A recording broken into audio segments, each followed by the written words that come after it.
Hey there, my name is Greg and I help people cut back on their drinking. What this looks like in real life is that you become somebody who drinks one or two and naturally stops there. You become the guy in your social circle who drinks the least instead of the most. You wake up feeling good pretty much every day. You don't spend any part of your day wondering if you should drink tonight, are you going to drink, and dealing with all that stress. So that's what I do, and what I'm going to talk about in this video is, I think, the most important concept that really underpins how I help people, and it's the most difficult to understand. And so I call it the drinking equation, and it's based on this premise that when we drink against our will, when you drink against your will, it's because it's driven by some emotional discomfort. And so what I'm going to explain, I want to go into the depths of what that means.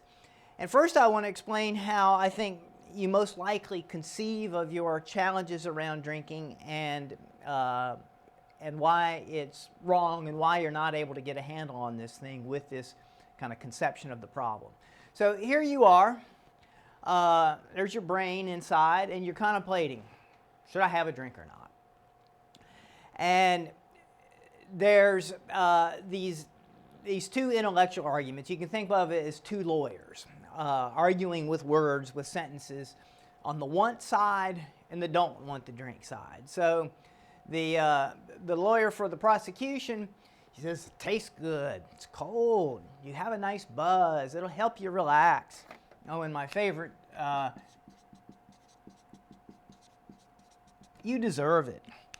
And the lawyer for the defense, he's making his arguments, but what about the empty calories? What about that belly you want to lose? It's going to make your wife mad. Don't you want to have a better relationship with her? Are you setting a good example for your kids? You know your liver doesn't like all this alcohol. Man, wouldn't you like to feel good in the morning? So you picture this intellectual battle in your head. And what's happening more often than not is this guy, the I want it guy, is winning. And why? His arguments are stupid. Okay, it does taste good, but is that a big deal? Is that worth feeling crappy in the morning? Yeah, it's nice to relax, but do you have to relax? What does it really mean to relax? What about this deserve thing? He's been using the same argument over and over, but you deserve it, and you keep falling for it. They're not very great arguments if you really look at them intellectually. These are pretty darn good arguments to not drink, but this guy keeps winning. So why? Well, because the battle is not taking place, or the trial, we could say, is not taking place purely in your brain. So where is it taking place? It's in your body.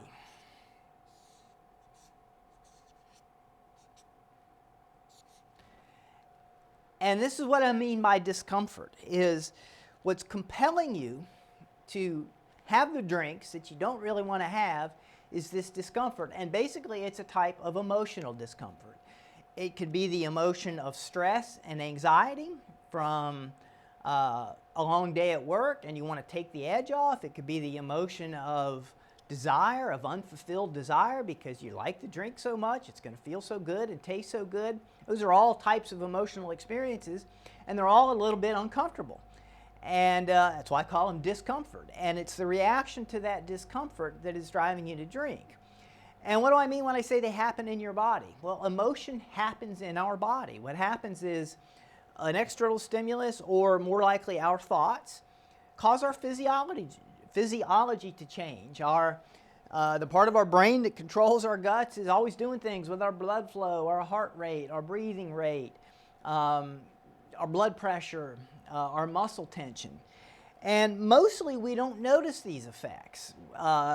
We go around and we step on a tack, or there's a sharp rock in our shoe, we notice that, but these other sensations that come about from these changes in our physiology, that is really what emotion is, we're kind of oblivious to them, but they still affect us. They have powerful effects on us.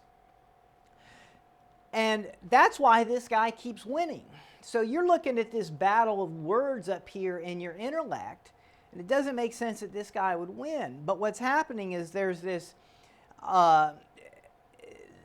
there's like this media campaign that's happening on the side that's arguing, that's influencing the judge and the jury, that's arguing against these things, and he's making that argument through these sensations in your body.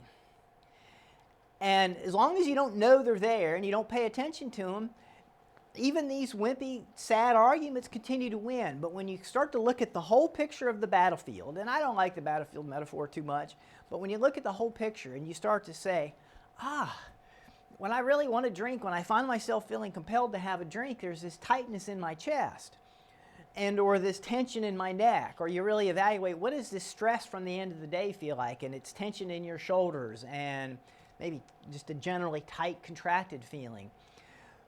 When you can kind of meet that part of the enemy, and again, I'm overdoing the metaphor a little bit, then it changes, because what will happen is you start to get acquainted with, actually embrace, move toward, become aware of these physical sensations that are creating the compulsion.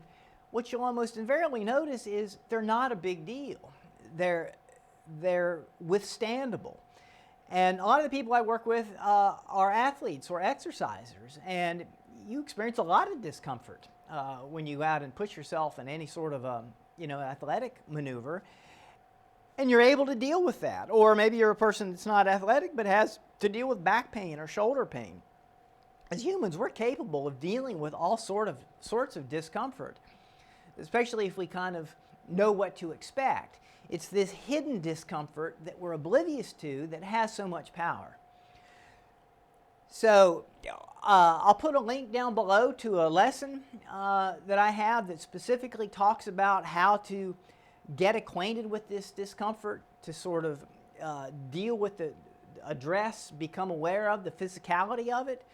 This is part of a whole series which deals with this, but I wanted to give you this one video to show why it's important and have you have an understanding why at the intellectual level it doesn't make sense that this guy wins all the time, because they're not very good arguments. And these are very good arguments. But when you see that he's got this whole other thing happening on his side, and you learn how to deal with that, that's when you start to get some real authority and power over this. So good luck with it. If you've got any questions, put them in the comments below. You can also access me through links to my website and so on. I'd love to talk with you about it. That's it for today. Have a great one.